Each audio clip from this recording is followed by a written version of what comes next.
on Kiwi. The Radio Waymo Breakfast. Jeff Dudas from underwatertimes.com. Jeff Dudas joining us in Miami now. Hello to you, Jeff. Hey, how you doing, Waymo? And season's greetings as well, of course. Yes, to you too. First up today, we're looking at whales and the amazing amount of energy they manage to swallow in one mouthful. Sure. We're talking here about blue whales, and blue whales are the largest animal on Earth. And you may ask yourself, well, how do they get to be so big? How large? And evidently, the simple answer is they eat a whole heck of a lot. There's a doctoral study. A guy published his thesis on this, and he figured out in a single mouthful, a blue whale can eat 457,000 calories. Wow.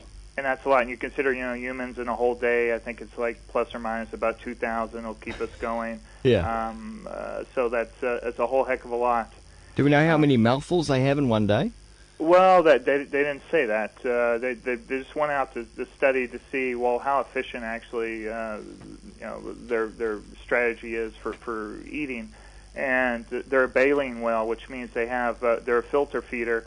It's sort of like filtered. The baleen is made out of the same thing your fingernails are made out of.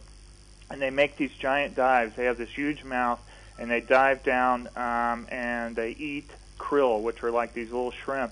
And so this guy went and studied them and sort of the mechanics of the mouth and how much it can hold and how much prey it can theoretically swallow in one bite. And when they go down, they make these giant dives. Their mouth opens up. It's like 80 degrees, so it's almost like full wide, and it balloons out like a giant parachute, and it just swallows all this water and filters out all this krill. So he calculated it out, and minus the amount of energy it takes to make one of these dives, and he figured out that it's super efficient. You get almost 500,000 calories for just one dive. And also figured out, versus other toothed whales like, say, orcas or dolphins or such, that this is, much more efficient way of eating. Yeah. So you can imagine a slight drop in fish stocks or some kind of change in the food chain like that could make a huge difference for them. Oh, and this is sort of the question. You see some stories. This krill is actually harvested for fish oil. So, we have ships going out there and also harvesting this krill. So you sort of kind of have to wonder if we're taking in this krill, then they're taking in all this krill that perhaps down the line that it's affecting the blue whales. Absolutely. On to the next story. This one about our favourite fish, the piranhas, and they've managed to get themselves a special holiday meal. Yeah, a couple holiday stories here. This is out of Bristol's Blue Reef Aquarium. This is in Great Britain. The curator there has this giant tank of piranhas, and he was thinking back, what's something special you can do for the holidays. He used to work in Madrid, and they used to feed the piranhas chicken there. So he thought, hey, holidays coming up, what would be better than a turkey? So he's going to feed his shoal of piranhas, about 30 fish. He's going to feed them a turkey. Wow.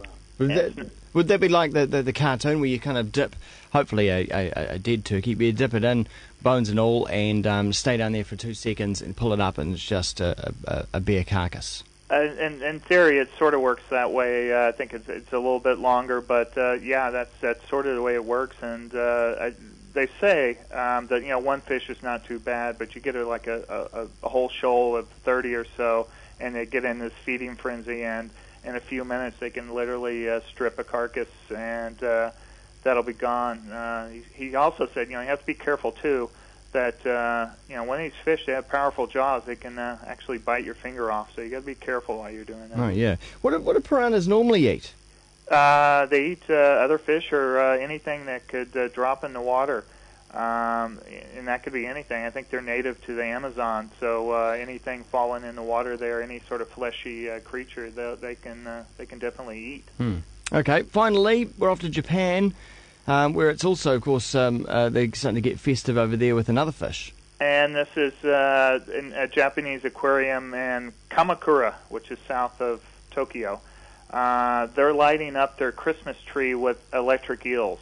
And evidently they've been doing this for several years now, and they have this special tank with a couple aluminum diodes in it, and their eels, as they swim around, they give off electricity. And as they do this, evidently it's enough electricity to light this 6-foot Christmas tree. And they say they do this. They've been doing it for a couple of years to encourage ecological sensitivity, which I sort of scratched my head. I was thinking about this. These eels too are actually from the Amazon. They're native to there, so they had to go grab these eels out of the Amazon, put them in a fish tank in Japan, light up a Christmas tree, and this is ecological sensitivity. No doubt there was some pretty expensive fossil fuels to get them from the Amazon to Kamakura. Right, something, but that's what they're doing. Yeah, they're pretty amazing though. The output, energy output. I mean, I'd imagine the output from that whale that we were talking about in the first story. If you could harness that, it's crazy. I was reading about these eels. They said they can put off 500 watts, which you think like a light bulb is maybe 100 watts or something, but it's enough energy to actually kill you, kill a human. Yeah.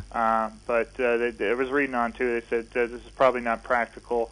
If you have a solar cell on your house and a tank of electric eels to power your house, the eels are probably they're very difficult to raise. So don't get any ideas about getting your own tank. Indeed. Well, Jeff, that's our final chat for 2010. We really appreciate all the news that you've been able to deliver from underwatertimes.com, and certainly been some interesting, fascinating stories, and often sometimes a thread of stories that we've been able to follow throughout the year as well, which has been really nice. Sure, it's been a lot of fun, so I'm glad to be part of the show. Yeah, look forward to chatting to you next year. Sure. Yep. See ya. There we go. That's Jeff Dudas, and as I said, underwatertimes.com is the place to head for those stories we've just been talking about, and a whole lot more as well.